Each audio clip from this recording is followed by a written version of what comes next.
Hello guys, welcome back my mini blog. आज था रमज़ान का डे 2। तो मैं आज जल्दी उठ जाती हूँ गाइस। फिर मैं जल्दी से उठने के बाद नीचे जाती हूँ, मुंह धुलती हूँ, वज़ू बनाती हूँ। वज़ू बनाने के बाद मैं देखती हूँ अरहम भी उठ जाता है, क्योंकि वो बहुत ज़िद कर रहा था कि मुझे रोज़ा रखना है।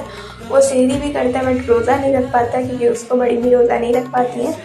उसके बाद मैं तहज्जुद की नमाज़ पढ़ती हूँ। नमाज़ पढ़ने के बाद मैं चाय बनाती हूँ। चाय बनाने के बाद मैं भी कुरान की तिलावत करने बैठ जाती हूँ, और कुरान शरीफ पढ़ने के बाद मैं फजर की अजान हो जाती है, तो मैं फिर नमाज़ पढ़ती हूँ। नमाज़ पढ़ने के बाद मैं सो जाती हूँ, और सोने के बाद जब मैं सोती हूँ ऐसा सोती हूँ कि मेरा स्कूल ही छूट जाता है, मतलब स्कूल की टाइमिंग ही निकल जाती है। 2 दिन से मेरे साथ ऐसे ही हो रहा है।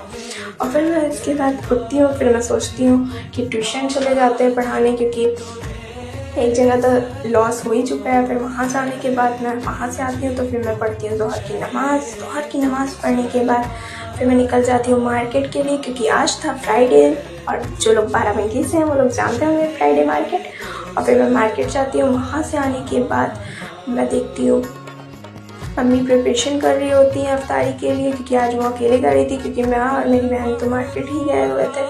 वहाँ से आने के बाद फिर मैंने अपने नमाज़ पढ़ा, और नमाज़ पढ़ने के बाद मैंने जल्दी से दस्तरखान लगा दिया, क्योंकि गाइस मम्मी बहुत मेरी करती हैं और वो मुझे लोगों से काम नहीं लेती, बहुत अच्छी हैं। और उसके बाद हम लोग रोज़ा खोलते हैं। रोज़ा खोलने के बाद मैं और मेरी बहन मगरिब की नमाज़ पढ़ते हैं। मगरिब की नमाज़ पढ़ने के बाद गाइस मैं जो सोती हूँ, फिर मैं 10 बजे उठती हूँ। 10 बजे उठने के बाद मैं इशा की नमाज़ पढ़ती हूँ, फिर तरावी